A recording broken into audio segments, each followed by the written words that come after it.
Sir ನಂಗೆ ಇನ್ನೊಂದು ಹೇಳ್ತೀನಿ. ನನಗೆ ಎಷ್ಟು ಸಿಲಿ ಅನ್ನಿಸ್ಬಿಡ್ತು ನನಗೆ ಇದು ಅಂದ್ರೆ, ಈಗ ನೀವು ಹೇಳಿದ್ರಲ್ಲ ಪ್ಲಾಸ್ಟಿಕ್ ಡಬ್ಬಿ ಅದರದ್ದು ಅಂತ, ಹಿಂಗೆ ದಾರಿಯಲ್ಲಿ ಮಂಡಿ ನೋವಿಗೆ ಎಣ್ಣೆ, ಆ ಎಣ್ಣೆ, ತಲೆಗೆ ಕೂದ್ಲಿಗೆ ಎಣ್ಣೆ ಅಂತ ಅವನೊಬ್ನ ಎಣ್ಣೆ ವ್ಯಾಪಾರ ಮಾಡ್ತಿದ್ದ. ಬೇಸಿಕಲಿ ಡೈಲಿ ನೋಡ್ತಿದ್ದೆ ನಾನು ಅವನ್ನ. ಒಂದ್ ವಾರ ನೋಡಿದೆ ಸರ್. 8ನೇ ದಿನಕ್ಕೆ ಆಫ್ಟರ್ 1 ವೀಕ್ ಸಿಕ್ಕಾಪಟ್ಟೆ ಜನ ಅವನ ಹತ್ರಕ್ಕೆ.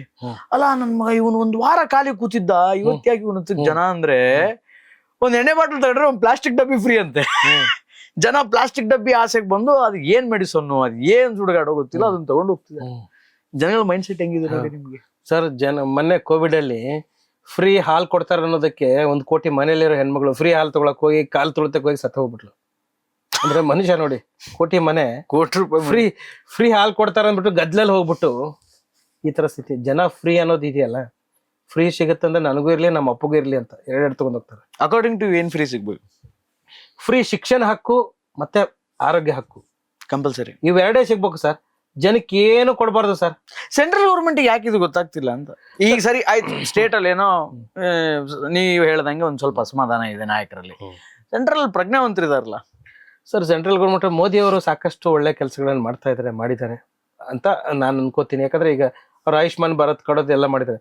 ವಾಸ್ತವದಲ್ಲಿ ಮೋದಿ ಅವ್ರು ಬಂದ್ಬಿಟ್ಟು ಈ ಆಫೀಸಲ್ಲಿ ಎಲ್ಲ ಕೆಲಸ ಮಾಡಕ್ಕಾಗಲ್ಲ. ಎಲ್ಲ ಕರಪ್ಟ್ ಸಿಸ್ಟಮ್ ಸರ್. ಈಗ ಮೋದಿ ಅವ್ರ ಕ್ಯಾಬಿನೆಟ್ ಅಲ್ಲಿ ಎಷ್ಟು ಜನ ಕ್ರಿಮಿನಲ್ಸ್ ಇಲ್ಲ, ಎಷ್ಟು ಜನ ಕ್ರಿಮಿನಲ್ ಎಂಪಿಗಳಿಲ್ಲ, ಎಷ್ಟು ಜನ ಬ್ಯಾಕ್ ಗ್ರೌಂಡ್ ಇದೆ, ಎಷ್ಟು ಜನ ಸತ್ಯಾರ್ಥ ತುಂಡುಗಳೆಲ್ಲ ಎಂಪಿಗಳಾಗಿದ್ದಾರೆ? ಇಲ್ವೇ ಸರ್. ಮೋದಿ ಅವ್ರ ಇಂಡಿವಿಜುವಲ್ ಓಕೆ, ಮೋದಿ ಅವ್ರು ಬಂದ ಇಂಡಿವಿಜುವಲ್ ಬಂದಾಗ ಅವರು ಕ್ಲೀನು ಅದೆಲ್ಲ ಇದೆ. ಇನ್ನು ಉಳಿದಿರೋ ಎಂಪಿಗಳು ನೋಡಿ ಸರ್, ಅವ್ರು ತೆಗೀರಿ. ಈಗ ಹೇಗೆ ಅಂದ್ರೆ ಗೊತ್ತಾ ಸರ್, ಬಿಜೆಪಿ ಕಾಂಗ್ರೆಸ್ ಅಂತ ಏನ್ ಭೇದ ಭಾವ ಇಲ್ಲ ಇಲ್ಲಿ. ಬಿಜೆಪಿ ಕಳ್ಳ ಕಾಂಗ್ರೆಸ್ಗೆ ಹೋಗ್ತಾನೆ, ಕಾಂಗ್ರೆಸ್ ಕಳ್ಳ ಬಿಜೆಪಿಗೆ ಬರ್ತಾನೆ, ಬೇರೆ ಡಿಫರೆನ್ಸೇ ಇಲ್ಲ ಇಲ್ಲಿ. ಹಾಗಾಗಿ ಬದಲಾವಣೆ ಅನ್ನೋಂಥದ್ದು ಸಾಧ್ಯ ಇಲ್ಲ. ಈಗ ನಮ್ಮ ಇವರು ಯಾರು ಬೆಂಗಳೂರು MP ಆದ್ರು, rural MP doctor CN Manjunath ಅವರು ಈಗ ಆಗಿದ್ದಾರೆ. ಅವರು ಜಯದೇವದ ಡೈರೆಕ್ಟರ್ ಆಗಿದ್ರು, ಸಾಕಷ್ಟು ಒಳ್ಳೆ ಹೆಸರು ಇರೋಂಥವ್ರು, ಸಮಾಜದಲ್ಲಿ ತಮ್ಮದೇ ಅಂತ ಚಾಪ್ ಮಾಡಿಸಿದವರು. ಜಯದೇವ್ ಅನ್ನೋ ಅಂತ ಹಾಸ್ಪಿಟಲ್ನ ಕಟ್ಟಿ ಸಾಕಷ್ಟು ಒಳ್ಳೆ ಕೆಲಸಗಳನ್ನ ಮಾಡಿದ್ದಾರೆ. ಇವಾಗ MP ಆಗಿದ್ದಾರೆ. ಅವ್ರು MP ಆಗಿ ಇಷ್ಟು ವರ್ಷ ಆಯ್ತು, ಇನ್ನೇನ್ ಮಾಡ್ತಾ ಇದಾರೆ ಅಂತ ನಾವು ನೋಡ್ಬೇಕಲ್ಲ.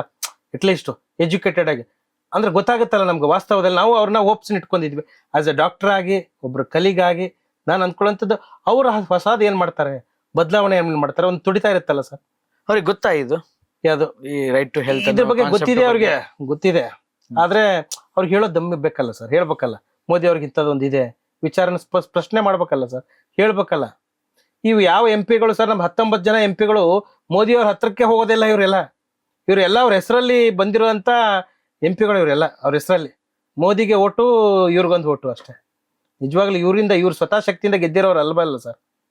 ಮತ್ತೆ ಇವ್ರಿಗೆ ಆ ಕೆಪಾಸಿಟಿನೂ ಇಲ್ಲ, ಶಕ್ತಿನೂ ಇಲ್ಲಲ್ಲ ಸರ್. ನನಗೆ ಹೋಪ್ಸ್ ಇರೋಂಥದ್ದು ಇವ್ರ ಮೇಲೆ, ಯಾರು CN ಮಂಜುನಾಥ್ ಸರ್ ಮೇಲೆ ಹೋಪ್ಸ್ ಇರೋಂಥದ್ದು. ಅವ್ರು ಏನಾದ್ರು ಇಂಥದ್ದೊಂದು ಯೂನಿಕ್ ಆಗಿರೋಂಥದ್ದನ್ನ ಅಥವಾ ಆರೋಗ್ಯ ಹಕ್ಕು ಕಾನೂನು ಜಾರಿ ಮಾಡೋದಕ್ಕೆ ಅಂಥವ್ರು ಧ್ವನಿ ಎತ್ತಬಹುದು.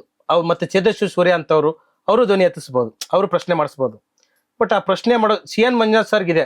ತೇಜಸ್ವಿ ಸೂರ್ಯ ಅವ್ರಿಗೆ ಮತ್ತೆ ಇನ್ನು ಯಾರೋ ಬೇರೆಯವ್ರು ಎಲ್ಲ ಹೋಗಿ ಮೋದಿ ಅವ್ರ ಹತ್ರ ಹೋಗಿ ಇಂಥದ್ದೆಲ್ಲ ಪ್ರಶ್ನೆ ಮಾಡ್ತಾರೆ, ಇಂಥದ್ದು ಕೇಳ್ತಾರೆ ಅನ್ನೋದು ಶುದ್ಧ ಸುಳ್ಳು ಅಂತ ಅನ್ಸುತ್ತೆ. ಯಾಕಂದ್ರೆ ಅಷ್ಟು ಚಾರ್ಮ್ ಇರುವಂತ ಲೀಡರ್ಸ್ ಅಲ್ಲ. ತಮ್ಮ ಇಂಡಿವಿಜುವಲ್ ಕೆಪಾಸಿಟಿ ಮೇಲೆ, ತಮ್ಮ ಶಕ್ತಿ ಮೇಲೆ, ತಮ್ಮ ವರ್ಚಸ್ ಮೇಲೆ ಗೆದ್ದಿರೋವನಿಗೆ ಅವ್ನಿಗೆ ಯಾರ್ದು ಭಯ ಇರೋದಿಲ್ಲ. ಯಾರ್ದೋ ಚಾಪ್ ಮೇಲೆ ಗೆದ್ದಿರೋನ್ ಏನಿರುತ್ತೆ ಸರ್ ಅಲ್ವಾ? ಸೆಂಟ್ರಲ್ ಗೌರ್ಮೆಂಟ್ ಇಲೆಕ್ಷನ್ ಆಗೋದು, ನಮ್ದು ಸೆಂಟ್ರಲ್ ಇಲೆಕ್ಷನ್, ನ್ಯಾಷನಲ್ ಇಲೆಕ್ಷನ್ ಆಗೋದು ಯಾರಿಂದ ಸರ್? ಒಬ್ರು ಮೋದಿಜಿ ಹೆಸರಲ್ಲೇ. ಮೋದಿಜಿ ಅಂದ್ರೆ ಬಿಜೆಪಿ ಅಂದ್ರೆ ಮೋದಿಜಿ. ಮೊದ್ಲು ಬಿಜೆಪಿ ಅಂತಿತ್ತು, ಇವಾಗ ಮೋದಿಜಿ ಅಂತ. ಮೋದಿಜಿ ಪಾರ್ಟಿ ಅದಷ್ಟೇ, ಬಿಜೆಪಿ ಪಾರ್ಟಿ ಅಲ್ಲ ಅದು, ಅಲ್ವಾ? ಇದು ವಾಸ್ತವದಲ್ಲಿ ಇರುವಂತದ್ದು. ನಾನ್ ಹೇಳ್ತಾ ಇರೋದು, ನಾ ಯಾವ ಪಾರ್ಟಿ ಬಗ್ಗೆನೂ ಅಪಸ್ವರ ಇಲ್ಲ. ಪಾರ್ಟಿಯಲ್ಲಿ ಇರುವಂತ ಲೀಡರ್ ಬಗ್ಗೆ, ನಾಯಕರ ಬಗ್ಗೆ ನಮಗೆ ವಾಸ್ತವದಲ್ಲಿ ವರ್ಕ್ ಆಗ್ಬೇಕಲ್ಲ ಸರ್. ಎಕ್ಸಾಕ್ಟ್ಲಿ. ಬಹಳ ಜನ ಹೇಳ್ತಾರೆ, ನನಗೆ ಹೇಳ್ತಾರೆ ಬಹಳ ಜನ, ಡಾಕ್ಟ್ರೆ ನೀವು ಎಲ್ಲ ಹೆಸರು ಮಾಡಿದಿರ, ದುಡ್ಡು ಮಾಡಿದಿರ, ಆರ್ಥಿಕವಾಗಿ ಶ್ರೀಮಂತರಿದ್ದೀರ, ಯಾವ್ದಾದ್ರು ಬಿಜೆಪಿಗೋ ಕಾಂಗ್ರೆಸ್ ಸೇರಿ MLA ಆಗಿ ಹೋಗ್ಬಿಡ್ಬೋದಾಗಿತ್ತಲ್ಲ, ಯಾಕೆ ಹಿಂಗೆ ಅರ್ಚ್ಕೊಂಡು ಕಿರ್ಚ್ಕೊಂಡು ಈ ಯಾವುದೋ ಪಾರ್ಟಿಗೆ ಇಂಡಿಪೆಂಡೆಂಟ್ ಆಗಿ ಅಥವಾ KRS ಪಾರ್ಟಿನೋ ಅಥವಾ ನ್ಯಾಷನಲ್ ಪೀಪಲ್ ಪಾರ್ಟಿಯಿಂದ ನಿಂದಿರ್ತೀರ ಅಂತ ಹೇಳ್ತಾರೆ ಜನ. ವಾಸ್ತವದಲ್ಲಿ ಸರ್, ನಾನೇ ಮಿನಿಸ್ಟರ್ ಆದ್ರೂ, ನಾನು 50 ಕೋಟಿ 100 ಕೋಟಿ ಖರ್ಚು ಮಾಡಿ ಗೆದ್ದು ಬಂದ್ರು ಇದೇ ಸ್ಥಿತಿ ಬರೋದೆ. ಏನಾಗುತ್ತೆ ಸರ್? ನಾನ್ ಮಿನಿಸ್ಟರ್ ಆದ್ರೆ ಏನ್ ಬದಲಾವಣೆ ಮಾಡಕ್ ಸಾಧ್ಯ ಆಗುತ್ತೆ?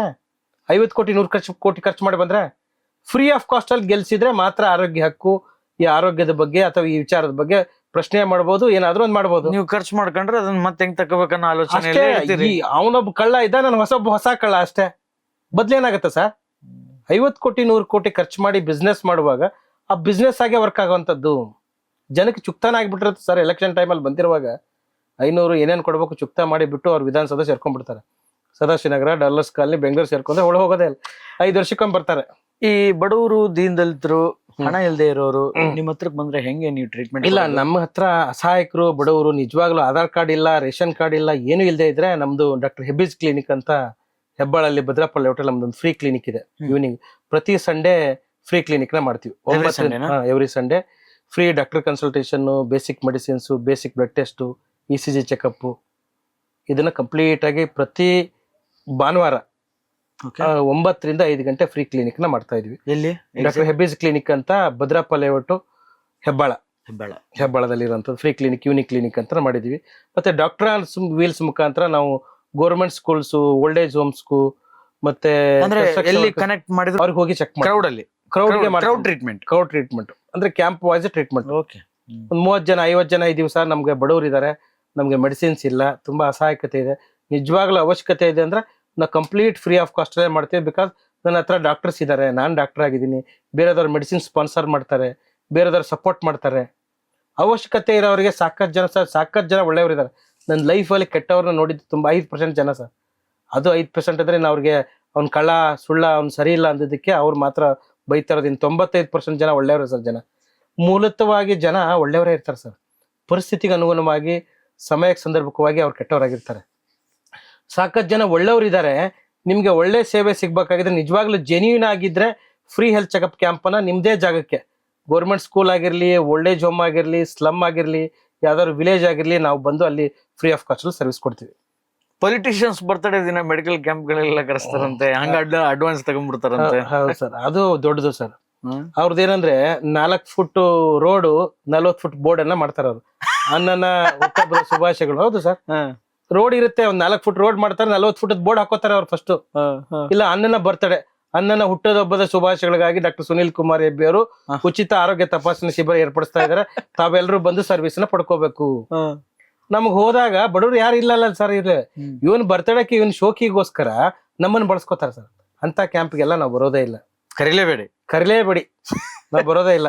ಯಾವ ಅಣ್ಣನ್ ಬರ್ತಡೇಗೆ ಅಣ್ಣನ್ ಬರ್ತಡೇ ನೀವೇ ಸೆಲೆಬ್ರೇಟ್ ಮಾಡ್ಕೊ. ಅಣ್ಣನ್ಗೆ ಜೈ ಆದ್ರೂ ಏನಾದ್ರು ಅಸಹಾಯಕರು ಇದಾರೆ, ಸುನಿಲ್ ಅಣ್ಣನ್ ಕರಿಬೇಡಿ. ಅಲ್ಲ ಡಾಕ್ಟ್ರೆ, ಇನ್ನೊಂದು ಬಹಳ ಮಜಾ, ನಾನು ಓದಿದ್ ಸುಮಾರು ಕಡೆ ಓದಿದೀನಿ ಈ ವಿಚಾರನ. ನಮ್ಮ ಮತ್ತೆ ಹೆಂಗೋ ಎತ್ಬಿಡ್ಬೇಕು, ಒಂದ್ ಟ್ಯಾಬ್ಲೆಟ್ ಕೊಡಿ ಅಂತ ಯಾರೋ ಫೋನ್ ಮಾಡ್ಬಿಟ್ಟಿದ್ರಂತೆ. ಸೊಸೆ ಮುದ್ದು ಸರ್. ನನಗೆ ನನ್ನ ನಂಬರ್, ಹೌದು ಸರ್, ನಿಜವಾಗ್ಲೂ ಜಗತ್ತಿನ ಎಲ್ಲಾ ಅಪರೋಕ್ಷ ಆಗ್ಬಿಟ್ಟಿದೆ ನಿಮ್ಗೆ. ಹೌದು ಸರ್, ನನ್ನ ನಂಬರ್ ಎಲ್ಲಾ ಕಡೆ ಸಿಗುತ್ತೆ ಸರ್. ಗೂಗಲ್ ಮಾಡ್ಬಿಟ್ರೆ ಡಾಕ್ಟರ್ ಸುನೀಲ್ ಕುಮಾರ್ ಹೆಬ್ಬಿ ಅಂತ ಗೂಗಲ್ ಮಾಡಿದ್ರೆ ಅಥವಾ ಫೇಸ್ಬುಕ್ ಎಲ್ಲೋ ಮಾಡಿದ್ರು ನನ್ನ ನಂಬರ್ ಸಿಗುತ್ತೆ. ಇವನ್ ನೀವು ನಿನ್ನೆ ಒಬ್ರು ಯಾರೋ ನಂಗೆ ತೋರಿಸ್ತಾ ಇದ್ರು, ನನ್ನ ಅಭಿಮಾನಿ. ಅವ್ರು ಏನ್ ಹೇಳ್ತಾ ಇದ್ರು ಅಂದ್ರೆ, ಇದು ಜೆಮಿನಿ ಇದೆಯಲ್ಲ, ಅದು ಜೆಮಿನಿ, ಅದ್ರಲ್ಲಿ ಕೇಳಿದಾಗ ಡಾಕ್ಟರ್ ಸುನೀಲ್ ಕುಮಾರ್ ಹೆಬ್ಬಿ ಯಾರು ಅಂತ ಕೇಳಿದಾಗ ನನ್ನ ಬಗ್ಗೆ ಅದು ಹೇಳ್ತಾ ಇತ್ತು ವಿಚಾರಗಳನ್ನ.